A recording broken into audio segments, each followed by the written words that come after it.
This is Scott Richmond. And Arnie Sherman. You're listening to What Do You Know on Newstalk KGVO, AM 1290 and 98.3 FM. Arnie, are you ready? Good morning. I'm ready. How are you doing, Scott? I'm doing great, thank you. This is one of my favorite times of the year. I know it is. So we've been doing the show almost 4 years now. I know. And you know when it's when there's still snow and ice outside here, but pitchers and catchers are just about ready to report, for baseball, it's the right time of year. And just to refresh our audience's recollection, what is your team? Who is your team? The New York Yankees. And I was born in the shadow of Yankee Stadium. So it's preordained. You can't be born in the Bronx and not be a Yankee fan. It's just unheard of. Folks, I can attest to the fact that his fandom knows no boundaries. He is watching the game on the Yes Network or the MLB Network every night. That's right. And if I'm not, I'm listening to it on the radio. You are, right? Yes. Okay. But and I have, as you know, in my house, I have a very large Yankee sort of collection. It's sort of an altar to the New York Yankees. He loves them. Yeah, well, it's my childhood team. It's one of those things you follow from the time you're born till the time you die. Right. You can do that. There are lots of other things you can't do. You can't root for the same president of the United States. You can't support the same college coach or whatever. But in baseball, the New York Yankees have been there and will be there for as long as there is baseball. Oh, yeah, definitely. And it was interesting. The other thing about this time of the year is that we just have recently ended. Football is over. We had a Super Bowl 53. It was great. And not the greatest game, but it was okay. No, it was a boring. Well, if you're a defensive, connoisseur, there was a lot of defense. Definitely. But 10 minutes to go in the game, there hadn't been a touchdown scored. Yeah, so that no those sevens. of you that like a lot of action. Right. And it was interesting to me. I'm a fan of statistics and numbers, and I'm pretty good at all that stuff. Julian Edelman won the MVP for the Super Bowl. Mm-hmm. The Super Bowl MVP. And of the last 13 MVPs, only 3 of them have been non-white. Really? Interesting. 10 of the last 13 have been white, even though the NFL is 75% Afro-American. Right, African-American, wow. Which I find very interesting. 75% Afro-American, but of the 32 starting quarterbacks at the end of the year, only 7 of them were non-white. Okay. So it's kind of a complete flip for quarterbacks versus regular players. Interestingly enough, it's the same exact statistic for the NBA. 75% of the NBA is non-white, it's Afro-American. Right.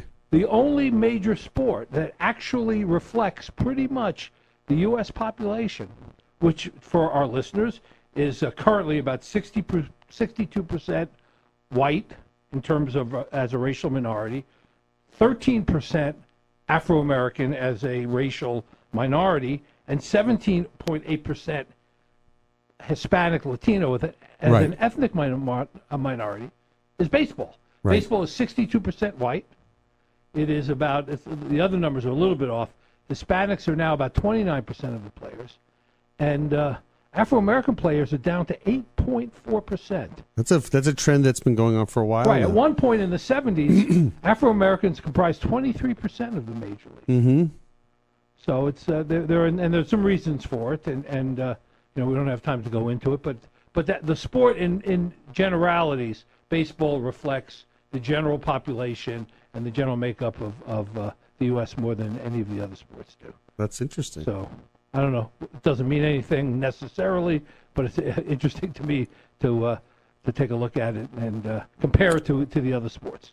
Well, it would be interesting for our guest, Matt Ellis. Right. We might ask. There are only in the NHL. There's only 7 non-white players in the NHL. No, I know. So it's very interesting how all these professional sports. Which are the sports that non-whites gravitate to? Right. Which ones who make it up through the physical food chain of going from high school to collegiate to semi-professional to professional playing. Right. And who ends up in that select, 200, 500, 800 people out of the entire population that get to play professionally. But today we're going to focus on Matt Ellis, who is the general manager of our Missoula Osprey, to be changed name soon to some new name. We're going to talk about that. I have some suggestions for Matt if they haven't decided on a new name yet. I can't wait for this. Yeah, no. We're the Rookie League affiliate. We're the Pioneer League affiliate of the Arizona Diamondbacks. Yep. And it's we're going to talk all things baseball, all things Osprey, former Osprey, and all things Missoula today on the show.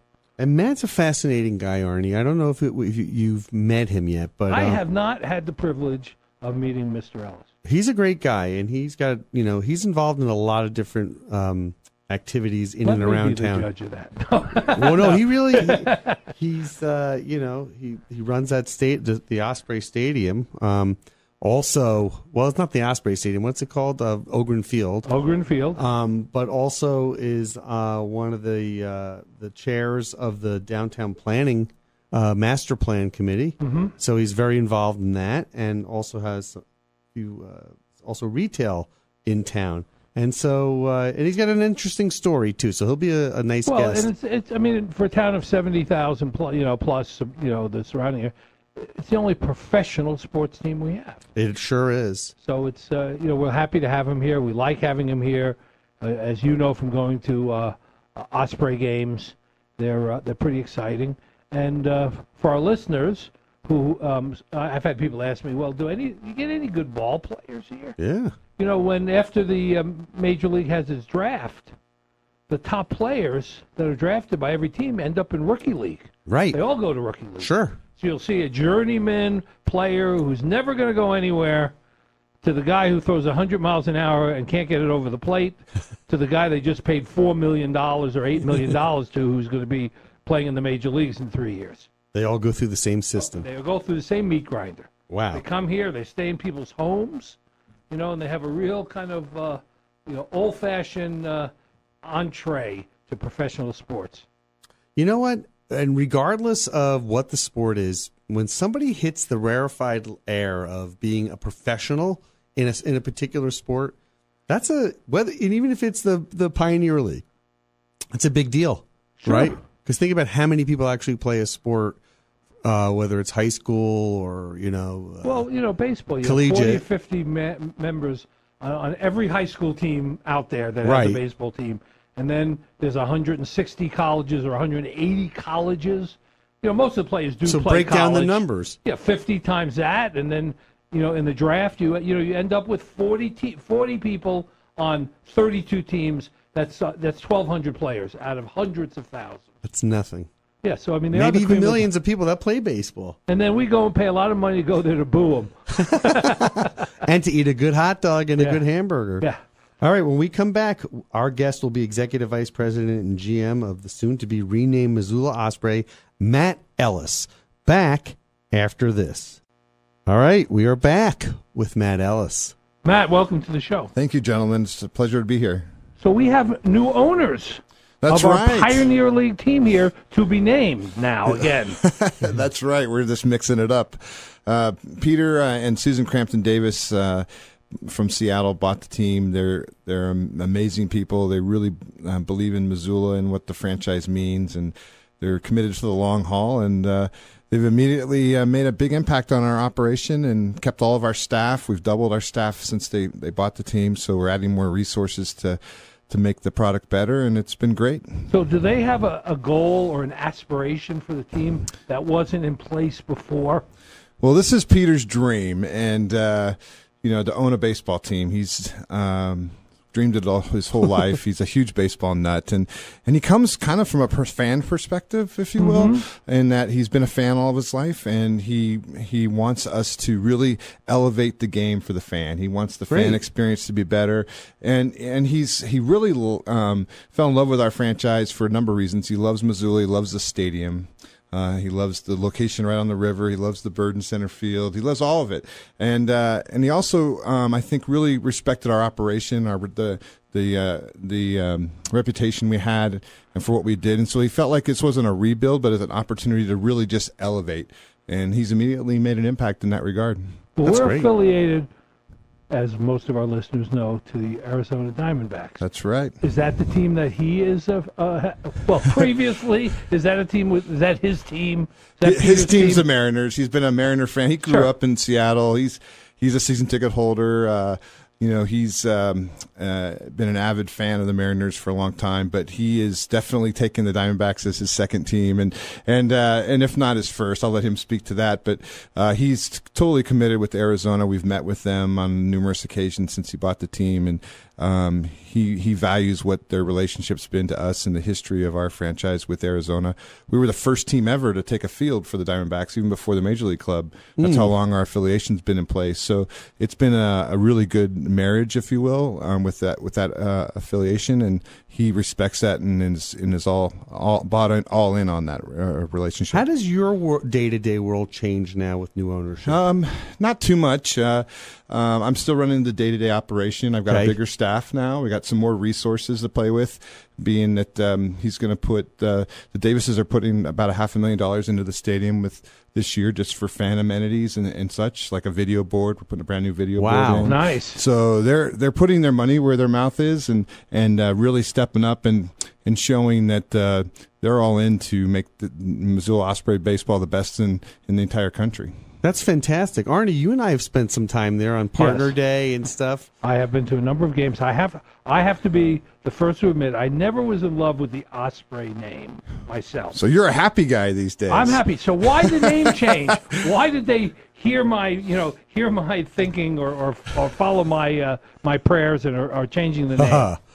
So, I was a part of the previous ownership. So, we decided on the name, and it's a great name. And I think the fact that this community is so, fired up about us changing the name shows that we did a good job with the brand. It's a really good brand. But we actually started with this process with the idea that we needed to change our logos, update our look. Because, the logos were 20 years old. Sure. And it was time to update them, especially our primary logo. So that was the start. And then we were at the winter meetings and we were talking to some teams about their branding and what they've done. And then we were in some staff meetings, there, and we were like, what if we changed the name? And, it took a while for us to get our arms around that because, especially for me. You're going to have to kill the bird. No, we're not killing the bird. Boy, you're going to get me in trouble. That's a great opportunity. No, so it's an opportunity for us to really let the fans be a part of it. So our slogan is, it's your town, your team. It's your chance, your turn to rename the team. And tell us what you think Missoula's team should be. Well, that's dangerous a little bit because I know they did that in Savannah, Georgia, and the Savannah team, as you know, is now called the Savannah Bananas. Well, so you got to be a little careful. We're going to be very careful, and ultimately we're going to choose the name for that reason, so that we get something that works for everybody, including us. And but we're really being all inclusive in this opportunity for people to let us know what they think. Sure. And we've already, we had 77,000 engagements on our social media, Twitter, in like 48 hours. Yeah. I mean, it's been amazing the amount of attention, not only locally but nationwide. We've had over 400 submittals already, and that's having to go to our website and fill out a form and tell us why. I mean, so it's not an easy process. So baseball it's fans, an easy process, but it's something that people normally, it takes a lot to get people to do it. You're engaging all baseball fans, not just in right. Missoula. Right. But we want Missoulians. We want to hear from Missoulians because it's all about something fun and exciting. And the people that get really passionate and threaten me and say, I'm never coming to a game again because you're changing the name. And I just say, hey, this isn't life or death. This is fun. We're baseball. Let's have some fun. We've been the Osprey for 20 years. It's not going away. It's going to be a secondary mark.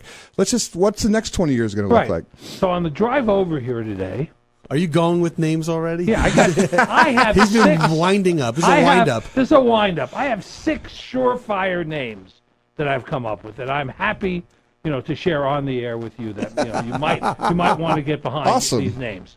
So here are my 6. In no particular order. No particular order. Just the ones I thought of. The Missoula Pride. I like that. Missoula Pride. Right, that's not bad. Okay. Missoula Mountaineers. Yes, we've had that a number of times. I'm sure. We're in the mountains. In fact, we had it on your KGVO show yesterday. You sit in the stadium, you see mountains. Right. And it's a natural fit. Number 3 of no priority, the Missoula Magicians. I like that. Missoula Magicians. Baseball has some magic to it. Field of Dreams. Missoula Magicians. True. Not going to comment. Missoula, I know. Missoula Flash. Flash? Missoula Be Flash. careful in Missoula with that. I know. I'm just saying Missoula There's Flash. some logo opportunities there. Yeah, there's a lot of logo opportunities. Last two, the Missoula Blast. Okay. Pounds Yes. of blast. And the last but not least, which I'm sure you've had before, is the Missoula Riverhounds. Ooh. That I like. So those are just driving over here. I like Riverhounds. I'm going to tell you what I like Yeah. of what you said. Riverhounds, Mountaineers are my two favorite. Okay? Riverhounds makes me think of the team that they have in Portland, the Beavers. Okay? Yeah, but we're a dog town. This is Riverhounds. It's a There's good no point. bigger town than, for dogs than Missoula. They give them away when you buy a truck, practically. He's So- right. You have a big brand to compete with, which is the Grizz. Right. Because that is the brand that is in the mindset of every Missoulian. Right. So you have to create a brand that people will be attracted to that's on that level, right? That's why I stayed. In a way, you do, though. In a way, I mean, we want never people to wear really hats try to everywhere. compete with the Grizz, but I get what you're saying.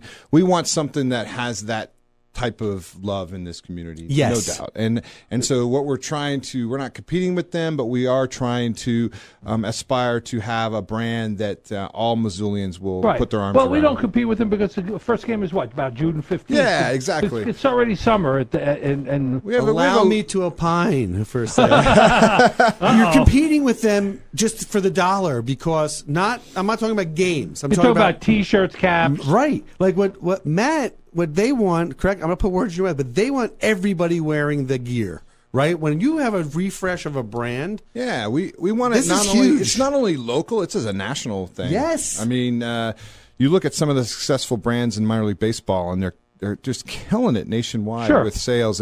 And this isn't about so much about selling merchandise. It's part of it. It's also about having it's already.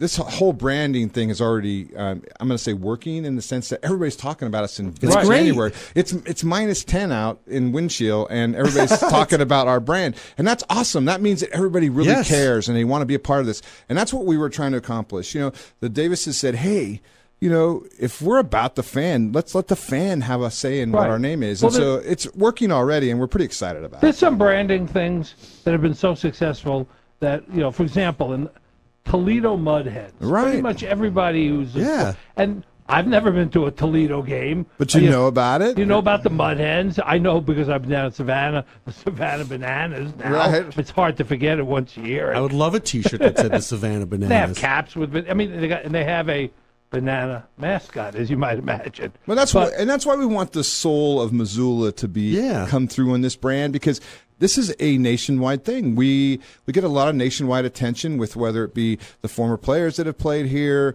whether it be the current players that are playing here, whatever the case may be. People wanting to wear our logo, and so we want something that Missoulians are proud of, that is not only just resonates locally but nationally.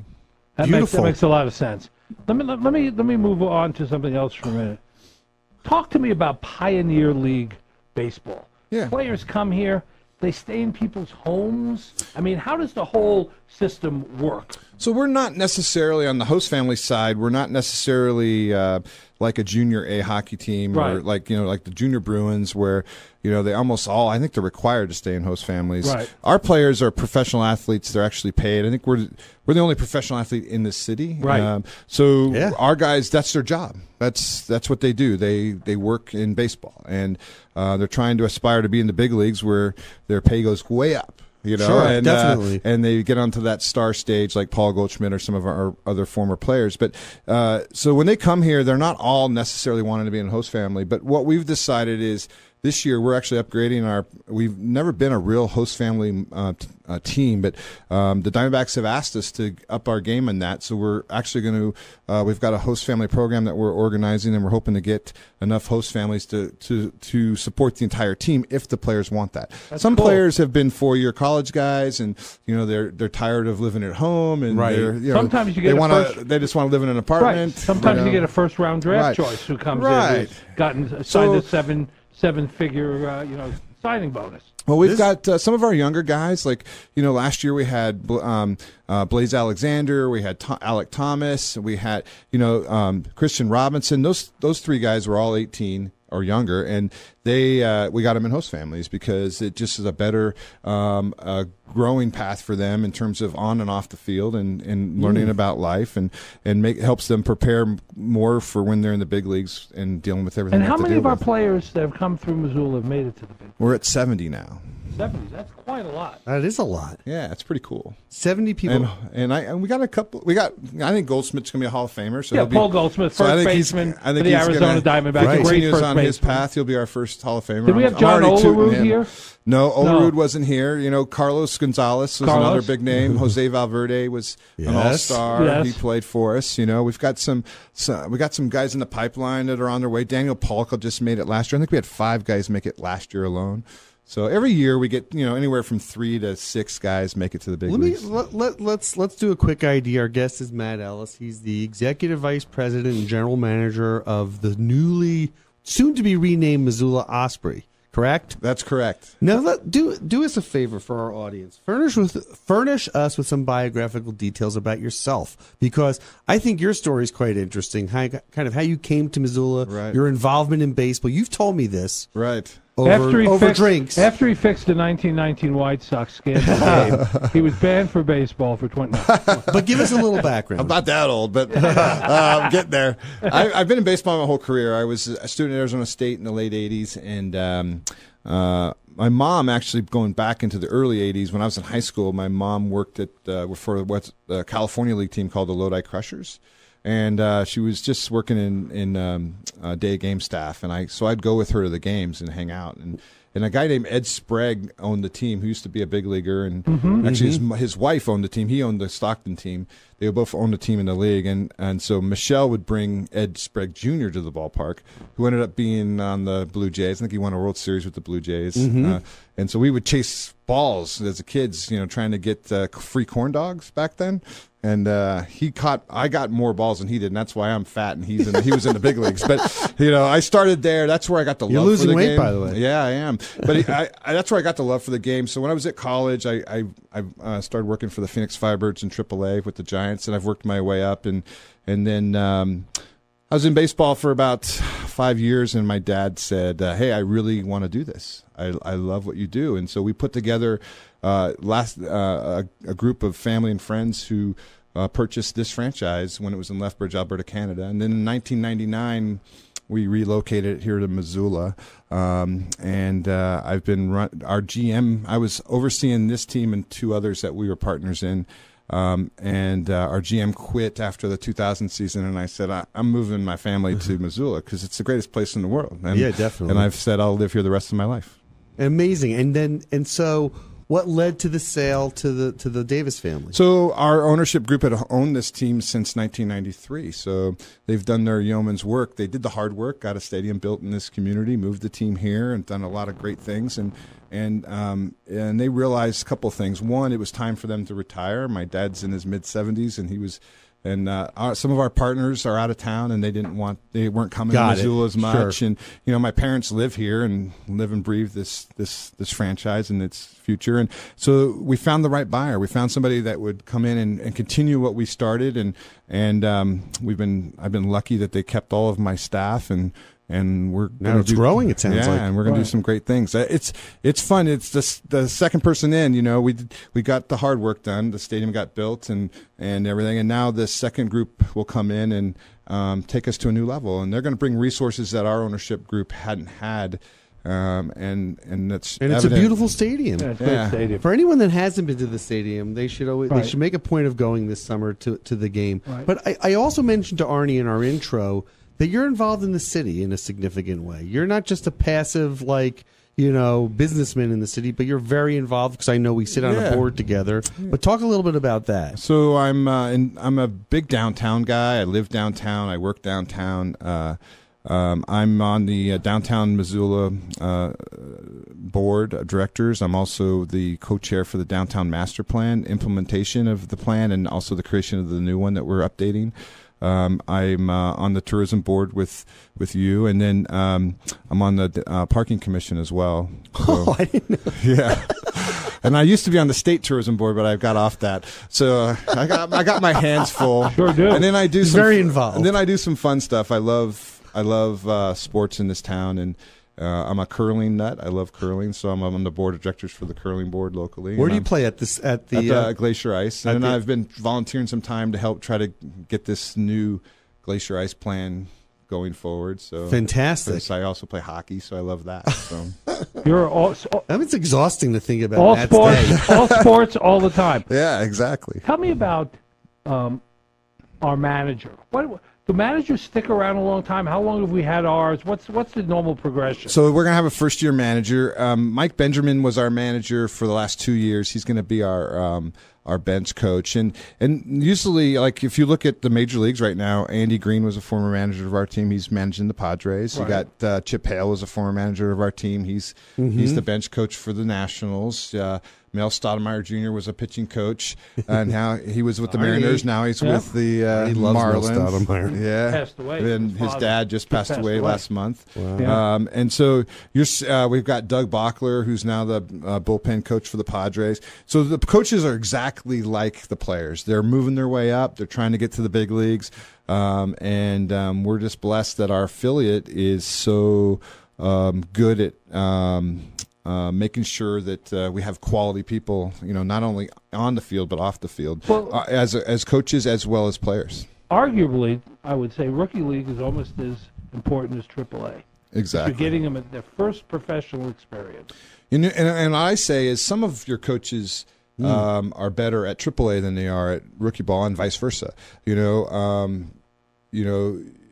The guys who played in the big leagues for a long time tend to be better at the higher levels because they've come from, when you're in the big leagues, you learn to be a professional and you learn how to take care of your own business. And at this level, where we're at is you're teaching these kids how to be a professional, and they don't know how to take care of their own business Right. on and off the field. So you're holding their hand a lot more. Sure. And you don't give them as much free reign in terms of just assuming they know everything, because they don't. And so there's a lot more coaching of all aspects at this level whereas at AAA there's probably more strategy because you're not having to deal with some of the details. It's more about how do we play this against this pitcher, where do we play against this hitter, that kind of stuff.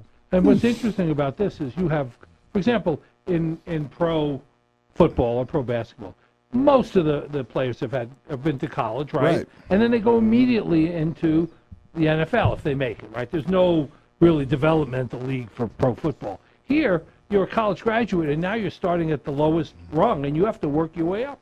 You may be 4 years away, even if you're good, from the major leagues. Here's why I think that happens versus other sports.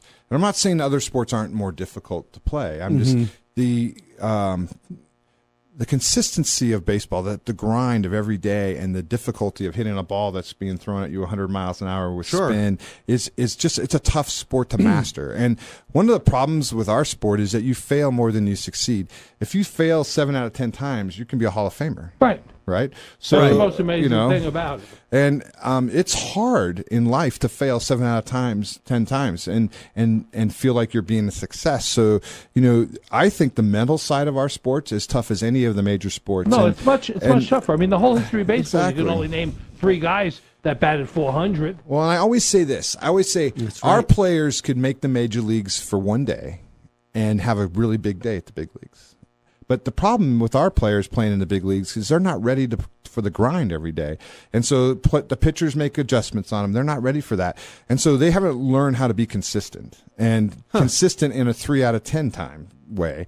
And that mental difficulty of handling that you're out 7 out of 10 times, right? So, it's a tough grind. And so our guys are learning how to develop and make adjustments so that they can be successful over a 162 game season, not over a 1 day period.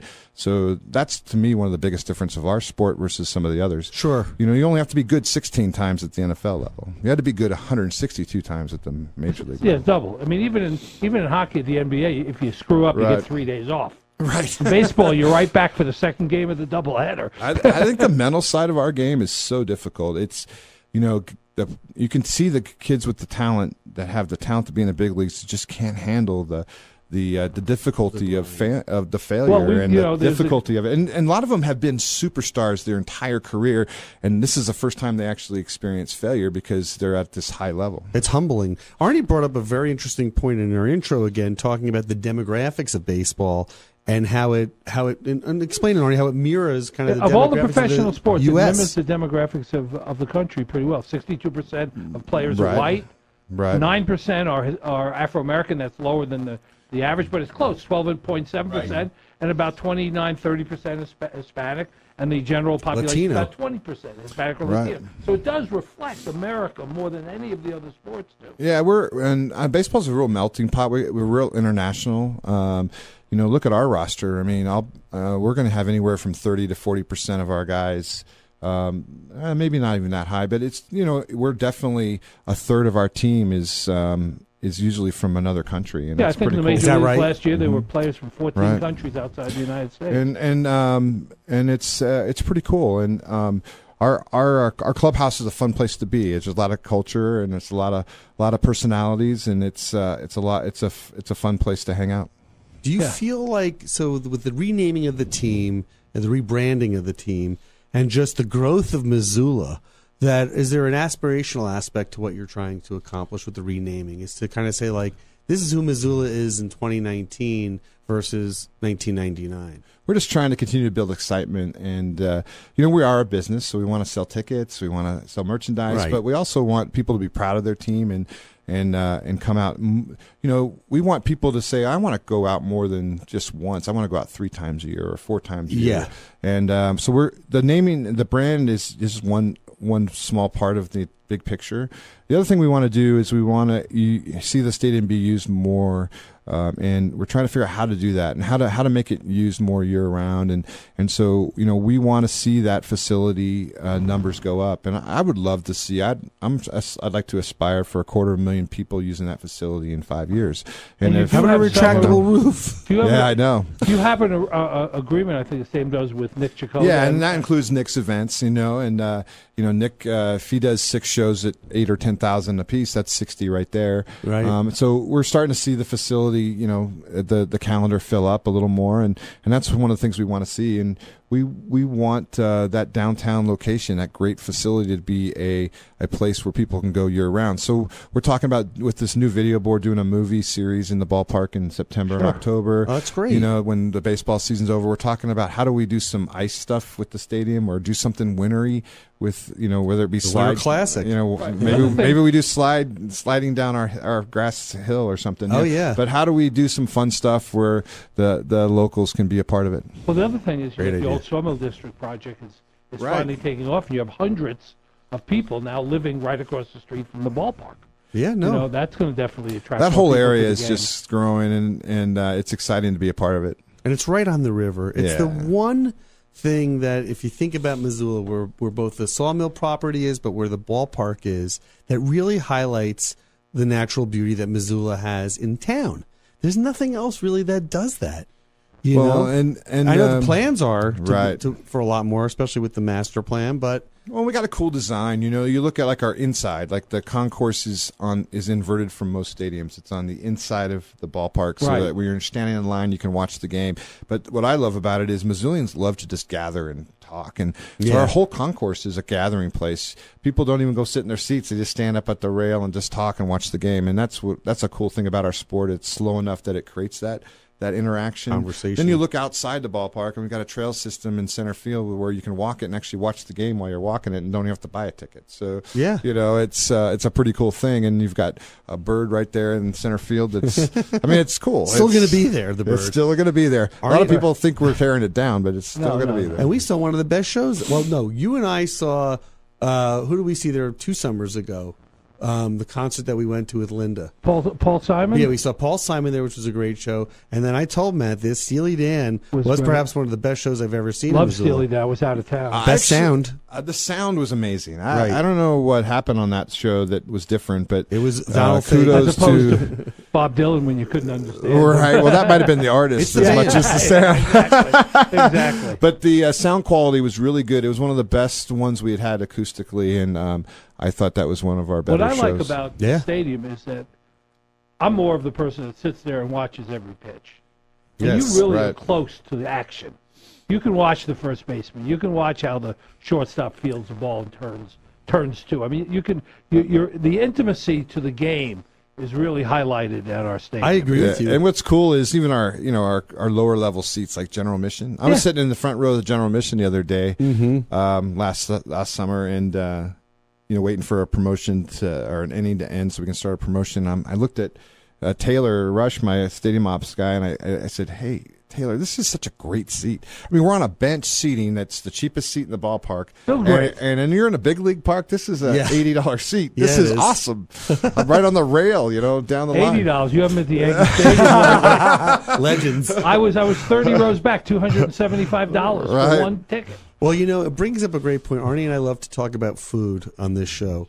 Are there any new menu items? Oh, we're working on it. So Give us a sneak peek. I'm actually hiring for the first time. We're in the process. I got some more interviews. We've been interviewing, and we've got some finalists, and we're going to hire a director of food and beverage that's year-round for the first time. This is a Peter Davis thing. Peter is a foodie, and I can tell you we're bringing tater tots. He loves tater tots. So. He does? Yes, and so we're going to do tater tots a lot of different ways. Oh, that's a great idea. Yeah, How about Asian food? Are you going to bring We're going to do a lot of crazy stuff. Until I get I want my director of food and beverage to do that, but we've already got some time with some chefs in the region that are going to help us with some new signature items and all that kind of stuff. Don't make the tater tots projectile size.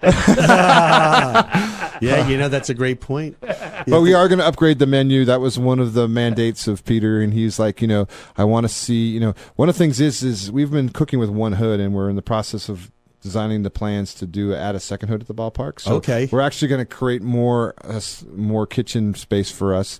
The plans are coming, health department, in case they're listening to the show, but they don't know about it yet. But we're planning on adding a hood down the third baseline.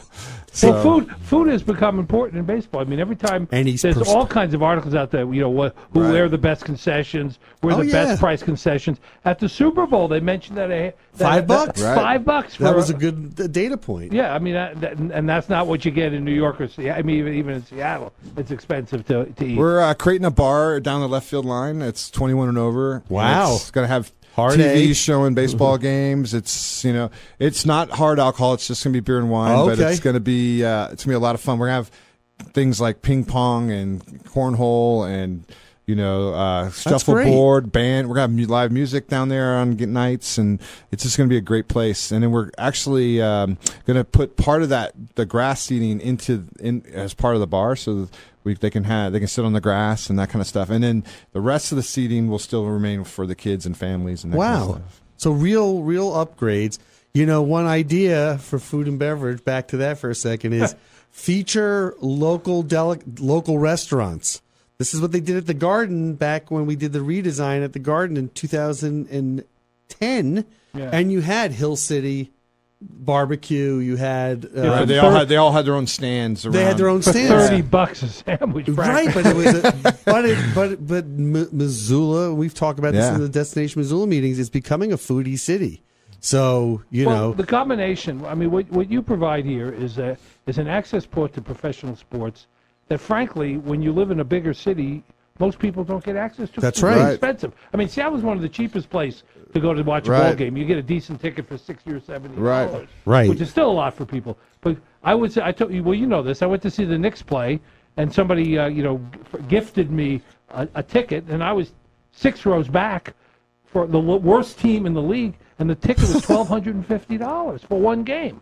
Well, and our quality of play is really good. I mean, I agree with that. If you look at like the top 100 prospects in Major League Baseball, and you start clicking on all their bios, and you're going to be amazed at how many of them are played in our league. I mean, even the regional teams like the Brendan Rodgers of the world, for the Rockies, he's one of their top prospects. He played in this league for Grand Junction and came through our ballpark, and it's just the quality of play is really up there. And we had 70 since we've moved here, and all of our teams in our league have those same type of numbers. So you're seeing definitely future stars in the major leagues play here on a regular basis. It's amazing. All right, well, let's take a quick break.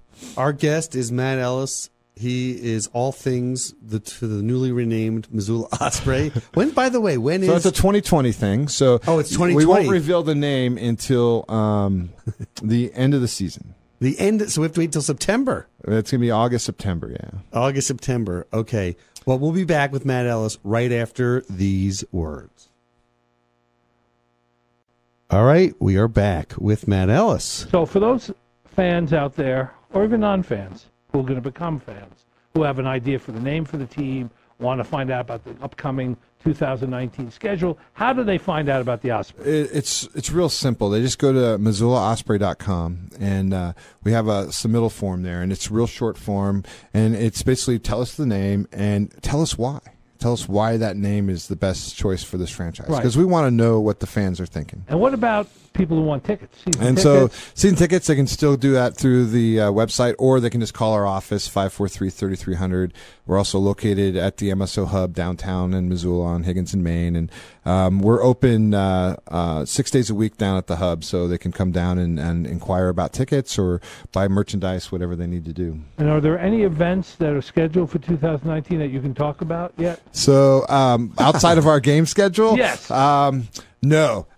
Nick is still working. I met with him a couple weeks ago, and he's working on a couple of shows. And I'm very confident that Logjam Productions will provide some pretty nice shows in the coming years at that ballpark. I think this is a great deal for the community. I'm excited about the partnership with them, and looking forward to seeing some of these shows. What do we hold if we run a big name show? How many people can So we're at 8 right now, but we're working with the city on some stadium modifications. It's not a capacity issue in terms of getting people in the facility comfortably. It's a issue on exits and that kind of stuff. So we're just egress. So we're making sure that we satisfy all those needs so that we can get to 10,000 is our goal. How about parking, by the way, with something like that? So it's no different than when we were doing Paul Simon at 8,000. You know, it's you just have to be creative. And I know Nick's been working with some of the local neighborhood people and making sure they know that he's going to be responsible. And he's such a professional in how he does things with the amphitheater and with his stuff downtown. I have no doubt he'll do it the right way. I know when we did it, we shuttled people from the downtown core, and I'm sure he'll be doing that too. It's not that far to walk. Yeah, it's not that bad, and it's a lot of biking and walking. And you got the path that comes right there. It's really not as tough to get to that facility as people think. Real quickly before we let you go, a quick headline on what's going on with master planning. So the downtown master plan just got updated through the Downtown Association's website. All the updates are there. They just showed the last presentation they did in their last visit. We're going to see them come back, and the next big event is in May when they present the rough draft. In the meantime, they're going to be working through with our steering committee and local groups and doing a lot of stuff. There's interaction through the website. If you go to the downtown, I don't have that handy. The Missoula Downtown Association website. If you go to their website, you can interact and you can actually go through the process, and you can actually drop pins on the areas of the downtown and tell them what you want, and you can. It's actually really a cool process. So if you have ideas and you didn't get to the design workshop, you need to go to that website and dial in on that. When do you have time to enjoy your private time? Like, 'cause you're so busy. I guess work and play are the same thing. He's in baseball. There's no private time. Exactly. I love my job. I love being a part of the community. I love working with people like you and boards, and I just think making a difference. You know, I love Missoula. That's the bottom line. Right, it shows. And I want to see Missoula continue to get better. And this is my home, and I probably, if I ever got out of baseball, I would stay in Missoula, just because I just think it's the greatest thing. Well, he could say baseball's been very, very good. That's right. It has. I've been blessed. I got a great job. Matt, I get to go to the stadium 38 nights a year. We love the Osprey, soon to be named something like Riverhound or some other great name that's out there. But it doesn't matter. The quality of the product that you put on the field is exemplary. I appreciate that, and we appreciate your guys' support. And thanks for having me on the show. This has been a lot of fun, and we really hope the community gives us their ideas because we really want to hear what they have What's to say. that website address again? It's MissoulaOsprey.com. MissoulaOsprey.com, or you could send an email to Arnie Sherman at. No, I'm kidding, because he's processing names. He will name the team. I can guarantee. No, Matt, it's a pleasure having Thank you you. on the show. Appreciate it. All right, great seeing you, Matt. Arnie, I'll see you next week. Take care, Scott. Thank you for listening to What Do You Know? I can't wait for the next show, Scott. I'm excited too, Arnie. If you'd like to suggest a guest, send me an email at scottrichmond@townsquaremedia.com. We'll see you next week. And thanks for listening to Newstalk KGVO,